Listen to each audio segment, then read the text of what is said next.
Estamos en el campus de la Universidad Francisco Marroquín con el profesor Miguel Ancho Bastos, quien nos estará platicando sobre el tema el tiempo y la política.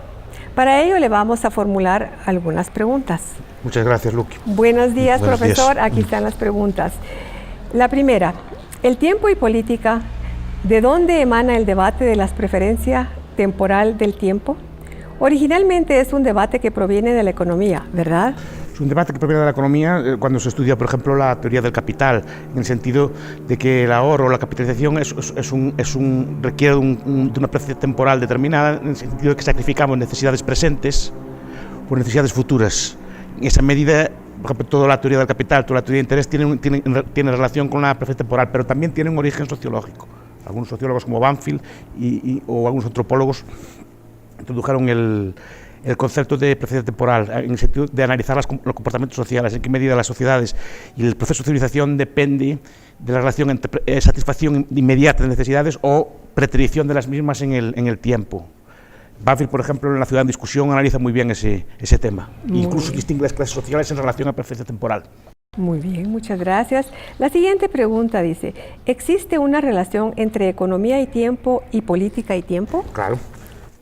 En el sentido de que las sociedades, tanto políticas como las economías, pueden verse determinadas por el concepto de tiempo. Cuando hablamos de capitalismo, por ejemplo, un sistema económico capitalista implica siempre alguna acumulación previa de capital, pero el capital, ¿cómo se acumula? El capital siempre deriva de la preterición de consumo, es decir, necesita ahorro, necesita que no consumamos todas nuestras rentas, todos nuestros bienes a día de hoy y que guardemos algún bien para el futuro. Ese bien preterido o gastado en el futuro se capitaliza y se invierte a través de instituciones capitalistas, bolsas, mercados, sistemas de seguros, sistemas de compensación. Todo ese tipo de sistemas permite trasladar en el tiempo el consumo y permite disfrutar de mayor consumo en el futuro, porque ese ahorro permite financiar todo tipo de industria, todo tipo de empresas, todo tipo de bienes que sirven para producir más bienes en el futuro. Y en la política pasa lo mismo. En la política, determinadas políticas, sobre todo, afectan al tiempo y son afectadas por el tiempo. Por ejemplo, todos los sistemas democráticos, en la medida en que se vota cada 4 años, devienen en que las políticas que son llevadas a cabo tienen un horizonte temporal limitado. Entonces, de cara, por ejemplo, a tener la reelección de un político, hay que pensar en que el beneficio de la política pública que estamos llevando a cabo hoy tiene que verse antes de los 4 años, si no después no vale de nada. Y, por ejemplo, determinadas políticas, pues ya hablaremos después, la inflación, las políticas de previsión social, afectan sustancialmente la visión que tiene la sociedad del tiempo e influyen también en su tasa de capitalización. Es una correspondencia en dos direcciones, resulta en dos direcciones, afecta y es afectado por el tiempo. La siguiente pregunta es, ¿por qué el debate es relevante para la ciencia política? La ciencia política tiene como 2 dimensiones de debate. Una, todo el debate que se refiere al horizonte temporal del político, en qué medida el político actúa a ganar elecciones a corto plazo y en qué medida las políticas se ven afectadas por ese corto plazo. Entonces, aquí, por ejemplo, entra todo el debate si los presidentes se pueden o no reelegir, los cargos se pueden o no reelegir, es decir, si es bueno que haya algún tipo de institución vitalicia, tipo presidencia vitalicia o tipo monarquía o instituciones que piensen a largo plazo para que el interés de la comunidad sea, digamos, se piense a más largo plazo que un político convencional. En ese aspecto está afectado y también afectan la política pública. ¿En qué medida determinadas políticas públicas afectan a la visión que tiene la sociedad del tiempo? Por ejemplo, la inflación. La inflación es una política que altera profundamente la visión que tiene del tiempo la sociedad. Tanto efectos económicos en el sentido de, por ejemplo, nadie en su sano juicio ahorra en un tiempo de alta inflación, porque ese ahorro se ve consumido. Se cambian las pautas de consumo cara al consumo presente. Yo siempre digo, por ejemplo, Stefan Zweig en El mundo de ayer cuenta, como en los años 20, que era una época de hiperinflación en Alemania, en Hungría y en Austria. En esos países los obreros pasaron a gastar el dinero inmediatamente. Es la época dorada del cabaret. Los obreros gastaban el dinero en el juego. Y tenía sentido, porque si lo guardaban para dentro de un mes, ese dinero no le valía nada. Entonces el consumo se transforma en inmediato. Y eso incluso afecta a la moralidad de la gente en todos los ámbitos. Cambian las costumbres sociales. Se hacen como más de vivir el día, de vivir al momento. No sé, eso moralmente es indiferente. Cada persona tiene una visión de esto, pero sí que les afecta. Y eso tiene consecuencias. La siguiente pregunta dice, ¿Qué virtudes y defectos posee la obra de Hans Hermann Hoppe?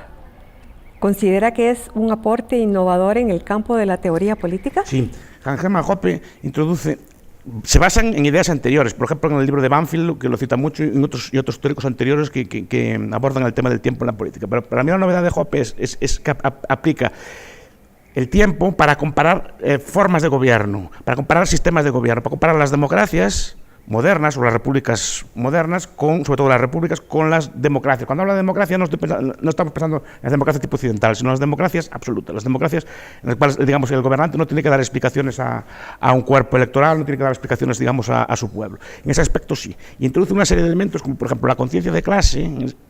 Introduce, por ejemplo, elementos de tiempo, en el sentido que la democracia piensa a corto plazo.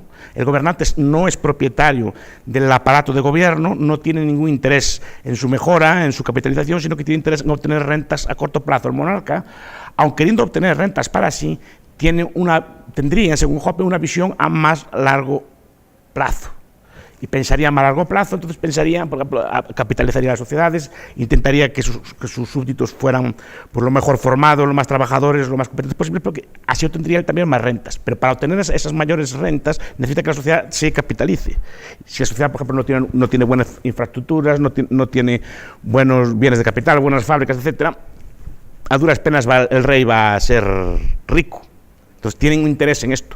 Y es muy interesante comparar, por ejemplo, como comparan las monarquías, ya a corto plazo, la comparación que hace entre la monarquía austrohúngara, por ejemplo, y las democracias modernas, en qué sentido eso alteró la percepción del tiempo, la política se hizo más frágil, la visión del tiempo de los políticos se alteró con el cambio de la democracia.